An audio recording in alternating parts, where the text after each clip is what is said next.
Good afternoon. It has been said that the right words in the right order can change the world. On Monday, our nation celebrated the legacy of a man who understood this at his core, with a day set aside for service of our fellow man. Even the best writer or the best orator can deliver a message that falls flat, but Dr. Martin Luther King Jr. possessed that unique ability to say the right thing at exactly the right moment to create action. Along with other black men and women and allies of all races, Dr. King led the rarest form of revolution, one rooted in nonviolence, which he leaned heavily into the teachings of Mahatma Gandhi of India and his reliance on the shared Hindu-Buddhist principle of ahimsa, which is respect for all living things and the avoidance of violence towards others. Today, we're scheduled to hear from our MLK Day speaker, Randolph alum Denzel Okonedo. He was a member of the class of 2012 and an attorney practicing in Birmingham. But after discussing the events of this week with Mr. Okonedo, we're going to call an audible, and we're going to bring his message to you soon next month. One of the most remarkable aspects of our nation is that on January 20th, every 4 or 8 years, there's this peaceful transition of power. Yesterday's inauguration, amongst the backdrop of all that 2020 brought us, was one of those remarkable moments in our nation's history.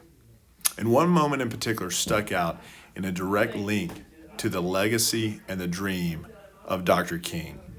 Today, we're going to watch Amanda Gorman deliver her timely poem, The Hill We Climb.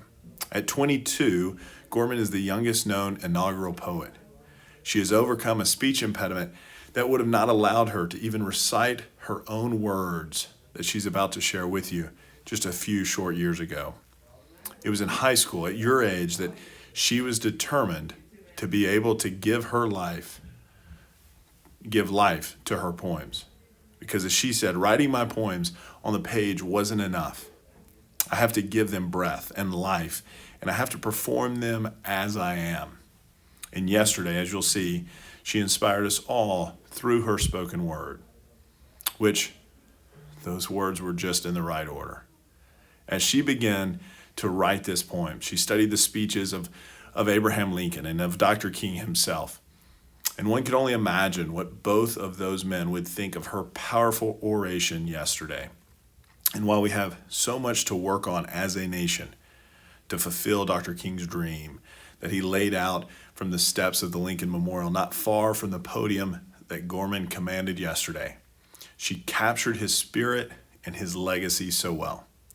Her call for unity and for us all, no matter our age or position in life, to be brave enough to see the light through the darkness, and by doing so, to be brave enough to be that light.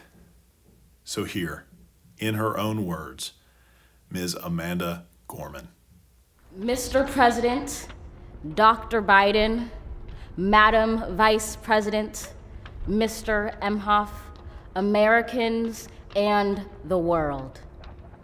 When day comes, we ask ourselves, where can we find light in this never-ending shade?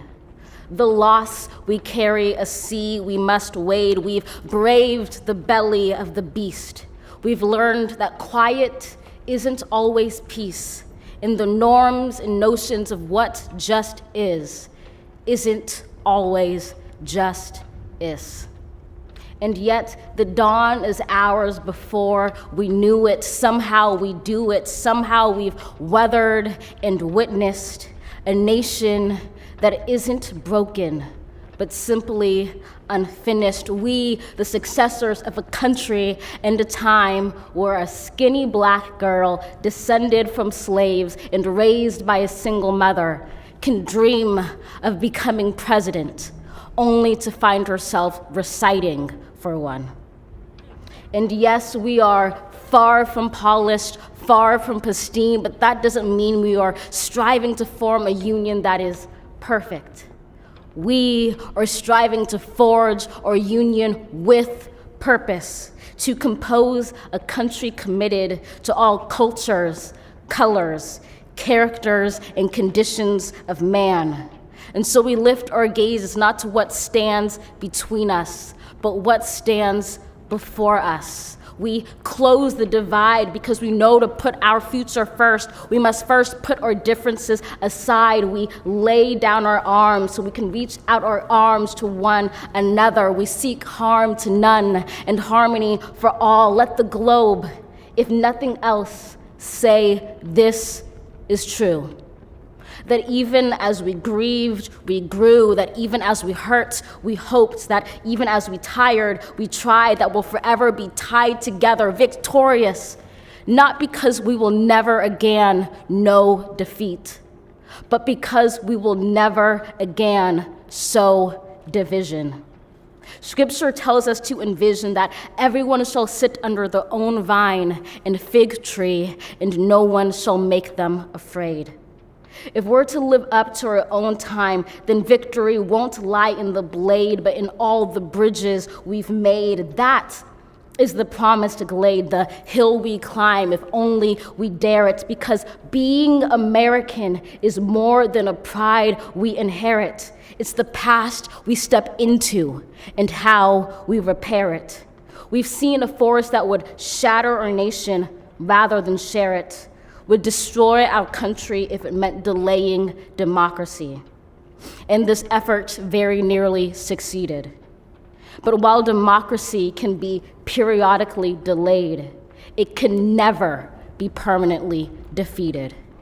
In this truth, in this faith we trust, for while we have our eyes on the future, history has its eyes on us. This is the era of just redemption. We feared it at its inception. We did not feel prepared to be the heirs of such a terrifying hour, but within it we found the power to author a new chapter, to offer hope and laughter to ourselves. So, while once we asked, how could we possibly prevail over catastrophe? Now we assert, how could catastrophe possibly prevail over us? We will not march back to what was, but move to what shall be, a country that is bruised but whole, benevolent but bold, fierce and free. We will not be turned around or interrupted by intimidation, because we know our inaction and inertia will be the inheritance of the next generation. Our blunders become their burdens, but one thing is certain. If we merge mercy with might and might with right, then love becomes our legacy and change our children's birthright. So let us leave behind a country better than the one we were left. With every breath from my bronze-pounded chest, we will raise this wounded world into a wondrous one. We will rise from the gold-limbed hills of the west. We will rise from the wind-swept northeast, where our forefathers first realized revolution. We will rise from the lake-rimmed cities of the Midwestern states. We will rise from the sun-baked south. We will rebuild, reconcile, and recover in every known nook of our nation, in every corner called our country. Our people, diverse and beautiful, will emerge battered and beautiful. When day comes, we step out of the shade, aflame and unafraid. The new dawn blooms as we free it. For there is always light, if only we're brave enough to see it, if only we're brave enough to be it.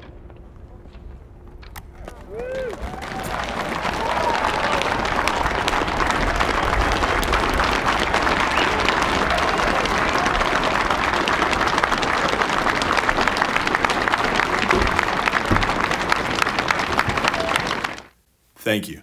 As we have some time remaining in advisory, I'd ask that you discuss your thoughts and reactions to the poem today.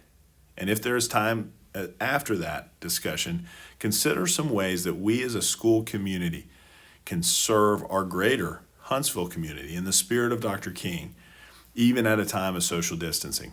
It's a conversation that I eagerly anticipate starting some initiatives, mainly through YLC and some other avenues. Speaking of YLC, we've tallied up your donations to the grant fundraiser.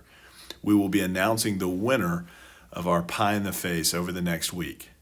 Thank you for your time and attention today. be excellent to each other.